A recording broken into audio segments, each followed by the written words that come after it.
Good morning and welcome to the safety training for the month of April. Kind of feels good to be back and actually meet face to face again. I just want to say welcome, Josh, to the team. This is your first safety training with the group. It's been a long time since we've been able to meet like this, and plan on doing this going forward. Get to meet one another. It'd be nice when we are actually, can able to do the whole group all at one time. But in the meantime, we've been able to break it up into smaller groups by department and do the training this way, so we're able to at least meet live and just a little personable. And it really, as far as safety goes, gives us the opportunity, to share our stuff. Again, for some of them will be watching us by video if they weren't able to attend today. So we're going to make sure we provide that for everybody. And we'll provide that as we, if you haven't had a chance to sign in on the sign-in sheet, please make sure you do before you leave. Otherwise, you'll have the opportunity to watch this all over again on video. I was kidding. This month we're going to be talking about safe driving, and it's really important that we drive safely. Even though for the most part everybody in this room does not drive a company vehicle, there are opportunities to do so. You could be asked to drive a pickup or stuff. So if the opportunity arises where a supervisor or someone asks you to drive a vehicle, we're going to talk about who is qualified to drive that vehicle, in the circumstances of what you need to do. We'll cover a couple DOT regulations and kind of share a little bit of why we're focusing on driving this month. For us today, we're going to talk about distracted driving, and while that's important. We're living in a time, really. I mean, how many have been driving down the road and you see somebody's nose buried in their phone and just not paying attention to what's going on? In full disclosure, here about a couple weeks ago, my wife met me at work at the end of the day on Friday, and we went to go shopping, and she dropped me off back here to get my truck. I pulled out of the parking lot first and got on 50 highway heading east, and she was behind me. And after I was working my Spotify app and looking for what I was going to listen to for my journey home, who knows how long, because I was being really selective of what I wanted to listen to. That don't sound good. Now let's listen to that. I look up and I don't see her behind me. Oh, okay. Get off on 7 Highway heading to Pleasant Hill. I call her, "Hey, where you at?" "I got ahead of you." "You did?" She goes, "Yeah." So I thought I'll catch up with her. So go a little faster than I probably should have. Tried to catch back up with her, and she made it home before I did. I said, "When did you pass me?" She goes, "I don't know what you were doing on your phone, but you were all over the road, so I got past you." Okay, fair enough. So that being said, we all have, we take risks that we don't even realize. Answering a text or messing with our phones, these gadgets, they take our attention. And it's really important, we drive safely. And sometimes it's not always us. And there's certain hours of the day that we may need to pay attention. I'll tell you to share something else with you. This weekend, and actually Danny and Josh know that, and John know this because I was with them this weekend. With them this weekend doing something, and anyway, I got a message on my phone, a picture, and my son sent me. I didn't look at it. He's always messaged me because he works weekends. My son lives in Washington State, and so I see a message from him. I just stick my phone back in my pocket, and my wife called me about a minute later and says, "Is Bradley okay?" My son Bradley. "Is Bradley okay?" And I said, "Yeah, I just got a message from him. Why?" She goes, "Did you look at it?" I'm like, "No." And I said, "Okay, well, let me look at it." She goes, I think he was in an accident." I said, "Okay." So I look at the message, and I see the rear end of his truck it's been smashed. I just looked at it real quick, and so I called my son. I said, "So were you in an accident?" He goes, "Yeah." He said, "I got you off the phone about to talk to the police stuff, Dad." I said, "Well, are you okay?" He's like, "Yeah, I'm fine, Dad. I'm okay." He said, "I'll call you back as soon as I can." I said, "All right." So I look at the message again, it was actually a video. And it was him walking around his truck. And what I didn't see from the angle I initially looked at when I got to the other side, where the bed met the cab, the truck was actually caved in. And the top of the truck was actually crushed. And long story short, on the way to work that morning, it's about 6 o'clock in the morning, he was going down the highway. He said, Dad, I was going 80 miles per hour. He was going down the fast lane.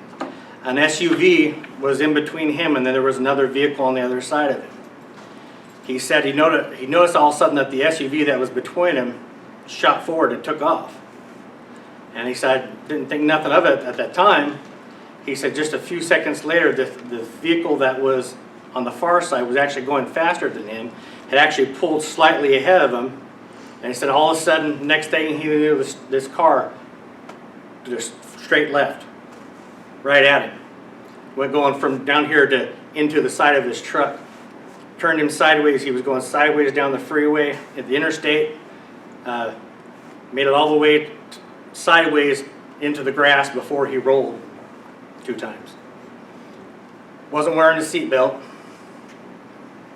And fortunately lived to tell the tale. And, you know, the witnesses and the people that showed up on the scene after him said this, yeah, this guy was all over the road. We noticed him right before he hit you. The driver of the vehicle that hit him was arrested for drunk driving. Like, was very much highly intoxicated. So, you know, it just goes to show you guys, there's certain hours of the day that are more dangerous than others. You know, most DUIs actually happen in the morning time. You know, when people after a rough night think they're sober enough to make it on home, you know, decide to go for it. So there's a lot of situations, guys, that we need to really be careful and be aware, because you may be the best driver in the world, you know, but you know, if we're watching our surroundings and what's happening around us, you know, it gives us a better chance of, you know, making it home safely every single day. It only takes one incident like that to really, it changes your life and changes your perspective of what you're facing. So, as we begin this month's training, I'm going to turn it over to Stephanie, our DOT coordinator. And Stephanie's been with us about 1.5 years and has really brought us a long way in our DOT and driving compliance. You know, as if any of us, you know, have been working here for a while, we know how much of a struggle it's been to try to be compliant with DOT. We've been long before clear back when I was a driver, you know, when I started here at JCI, and even prior to me, it's always been a struggle trying to know what applies to us. And as our company has grown tremendously, and it continues to grow, it puts more responsibility and more things that we need to know to drive safely as a company, but also to take the opportunity to know how to be a safe driver just in our daily lives. So at this time, I just want to introduce Stephanie, and she's going to share this month's training. Stephanie. All right, so let's start off playing a little quick game. We're going to call it Play When I Was Young and Dumb. So I'll go first. When I was young and dumb, I was a reporter for the Independence Examiner, and I had to leave to go to my second job before I got my story. The mayor of Blue Springs called me while I was driving down I-70, so I grabbed my reporter's notebook, put it in my left hand while I was gripping the steering wheel, cradled my phone between my shoulder, you know those old Nokias with the face plates and you could play Snake on them, cradled that between my ear and my shoulder, grabbed my pen and interviewed the mayor while I was driving down I-70 going to 291. So obviously not the smartest thing I've ever done, but you know, when I was 22 years old, getting the story, making my deadline was obviously more important than anything else. Not something I would do now, and I would probably snatch my children bald for doing that. So, so does anybody else have a when I was young and dumb story to share? Tamisha? First of all, I want to start by saying what we learn in this room today stays in this room, except for the distracted driving training. Okay, so I was 15. I lived, when I was younger, I split my time between my mom and dad. So I spent a lot of time on the West Coast in California, and then I spent a lot of time down in southern Missouri, so like Bolivar, Humansville, Springfield, you know, those littler towns. I was 15 years old, you know, I could do no wrong in life, and I was dating a guy who was older than I was. I think he was like 19. And everywhere we went, I drove. I drove his truck wherever we went. One day, I don't know why, but we were driving along, we were on a gravel road, and I decided that I was gonna break up with him while driving his truck. I don't know what happened from the moment I broke up with him until the truck rolled 3 times. Not a clue, but I rolled his truck and still broke up with him, and he took the blame for the whole thing. Okay, nothing ever showed up on my record for this accident. He told my whole family, even though I'd broken up with them, he told my whole family that he was the one driving, even though they all knew that I drove the truck all the time.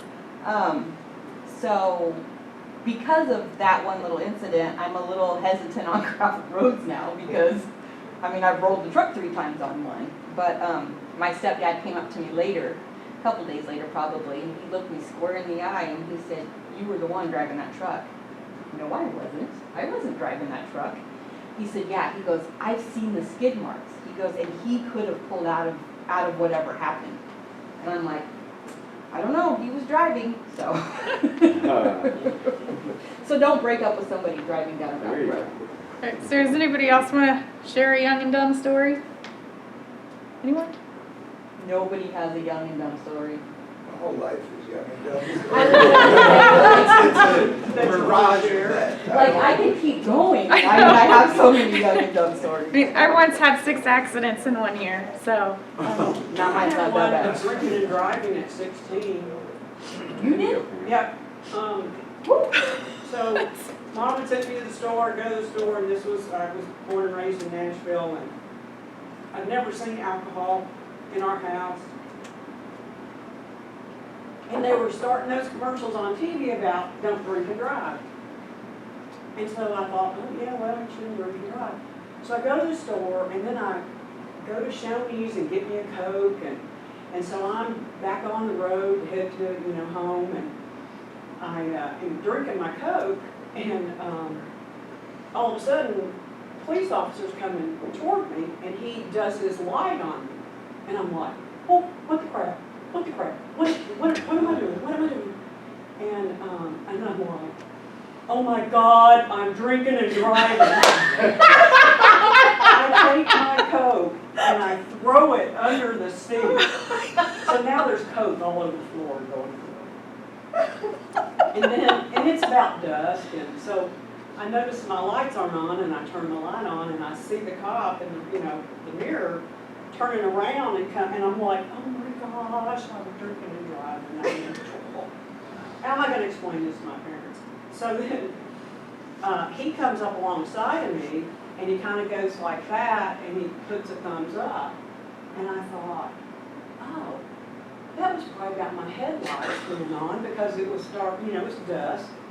And so I get home and take the bag of groceries in, and I'm going, oh my gosh, I gotta get a towel, I need towels. And Mother's like, what? I said, I was drinking and driving, and I threw my Coke in the floor, and it's a mess, it's everywhere. And Mom and Dad are just laughing, because I didn't understand what they were doing. But shoving your Coke under your seat was probably a distracted move. Yeah, that's a stupid. All right, anybody else want to share? Anyone? See, it's only a girl thing. Not true! But in the last class. Wow. I feel like you should have to share now for your stereotypes there. Or we're just more confident in ourselves now that we can tell you when we were young and dumb. All right, well, we'll move on. So as Keith said, it really doesn't take much of anything for tragedy to happen. A few years ago, there was a truck going down I-70, and a young woman was behind him. The ladder on his utility truck came loose, and went through her windshield and killed her. You know, I don't know the circumstances of it. I just remember hearing that story on the news. But, you know, maybe if, you know, she was a little bit more in tune, maybe she would still be with her family today. But again, it doesn't take much. So we just always want to make sure that, you know, we're paying close attention. We're going to play a slideshow for you. It's interactive, so when we get to that section, please feel free to just yell out the answers. And then I'll hop back up here and we'll go over some very basic DOT stuff with you guys.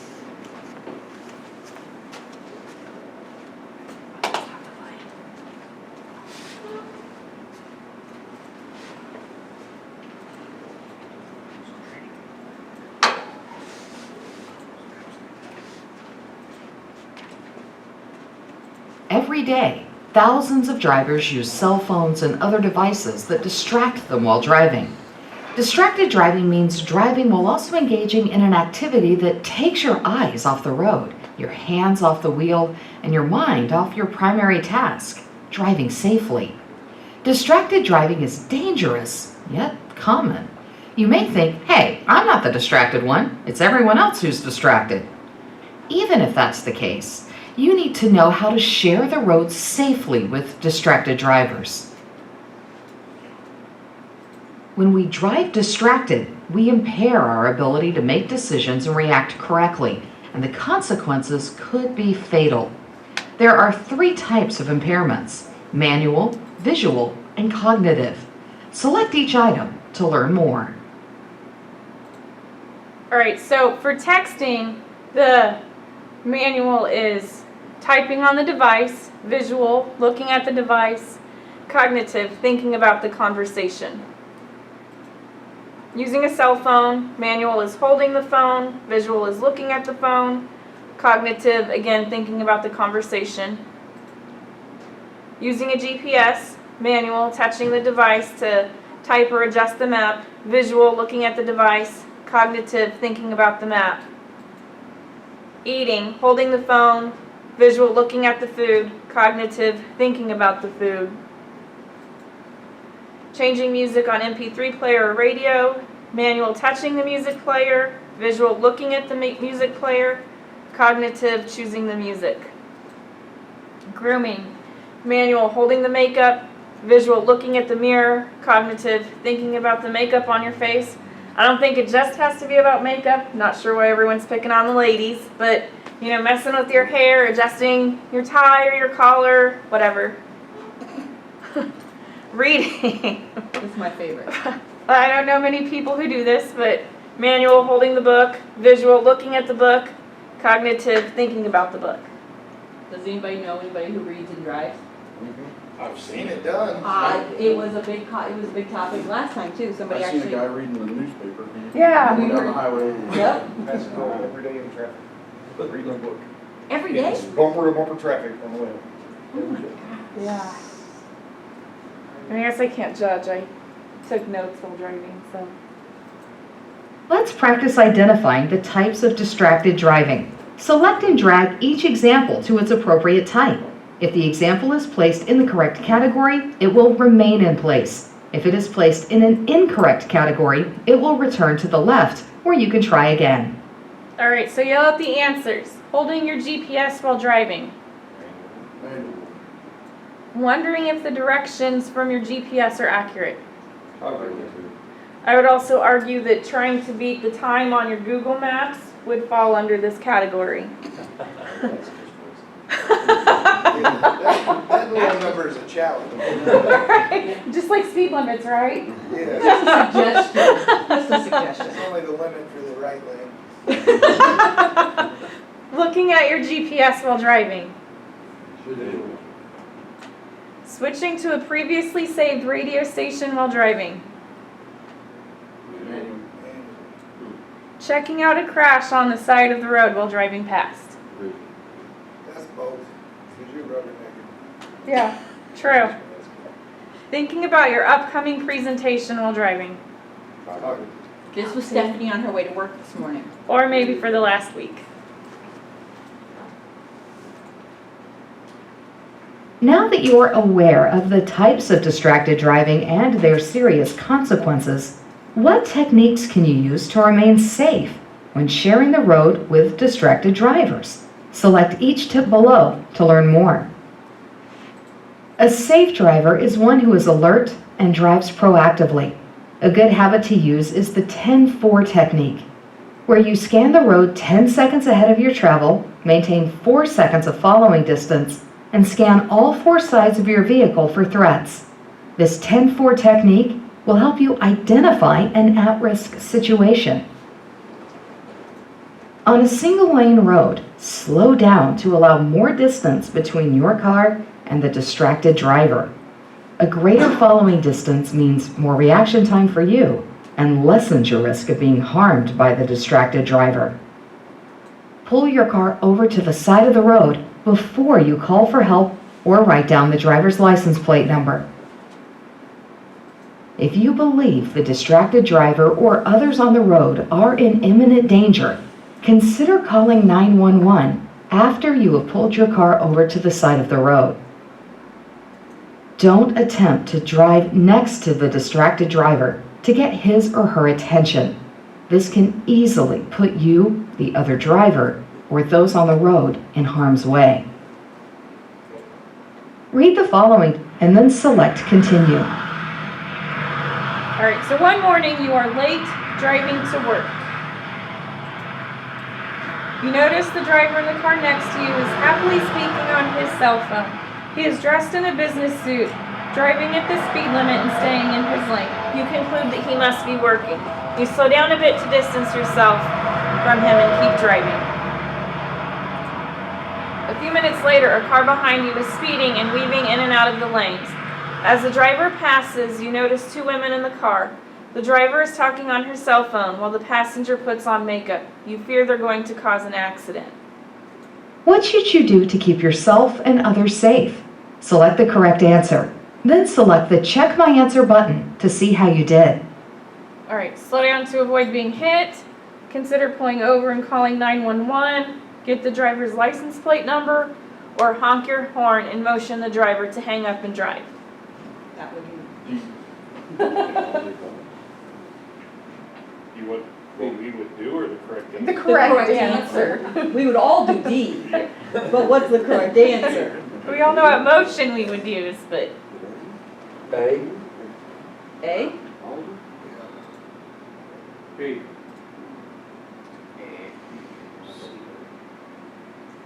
Consider pulling over is the right answer? Think about something and distract yourself more from driving is the right answer? by the time you get a hold of somebody at 911, it'd be a non-incident. right, yeah. I would argue that's a tricky question. No action. All right, so that's our distracted driving training. The catalyst for this is an event for our overall driver training. We did more detailed DOT training with our guys that are driving the commercial motor vehicles. The Commercial Vehicle Safety Alliance and the Department of Transportation are pairing up next month for their annual safety road check, which is a 72-hour blitz where DOT officers will be out conducting elevated roadside inspections. They're going to be conducting more of them across the country between May 4th through 6th. This year, the focus on that is hours of service, which they decided because last year 37% of the violations during the safety blitz were hours of service. Unfortunately, JCI contributed to that number, and we wanted to offer this training so that we could try to avoid a repeat performance. Now, most of you don't typically drive for JCI, but we just want to make sure that you know the very basics of driver compliance. You know, first of all, that starts with having the right kind of license. If you don't have a Class E driver's license, you cannot legally drive for JCI. So if a supervisor comes to you and asks you to drive, please remind them that you don't have the right qualifications. Class E for if you have a Missouri license. If you have a Missouri license, you have to have a Class E to drive for business purposes. If you are operating a vehicle that's more than 10,001 GVWR, that is gross vehicle weight ratio, meaning the amount of weight that the vehicle is rated to haul, then you have to be a fully qualified commercial driver, which means you have a DOT medical card, that you've worked with me on completing a driver application, and that we have a driver file built for you and ready to go. So just be aware of what those qualifications are, and if you don't meet those sets of qualifications, please don't please don't drive for us until you've met those qualifications. If you do meet those qualifications and you are asked to step in and help out, we need to make sure you're aware of the hours of service regulations. That is, you have 14 hours in a day to be on duty, meaning from the time you start, you have 14 hours to complete your move. Only 11 of those can be spent driving, and you have to take a 30-minute break after 8 hours being on duty. That's you can stay on duty for those 30 minutes, but from the time you start your day, within those first 8 hours, you have to take a 30-minute rest break. And those 14 hours are consecutive, so you can't, drive for 5 hours, take 2 hours off, and then drive for 11 more hours. Your day ends 14 hours after you started. I mean, you can still work, you can't drive on public roadways. All right, do you guys have any questions? Keith, do you have anything else? Any questions? I kind of went over those regulations really quick, so if you guys ever have any questions or want to know where you fall in regards to those regulations, please let me know. All right, well, thank you for completing the safety training this month, and appreciate your guys' time. It's kind of nice being together to do this and not be stuck behind a camera all the time. All right, thanks, guys. Just again, make sure that you, if you haven't signed a sign-in sheet, please make sure you sign it before you leave.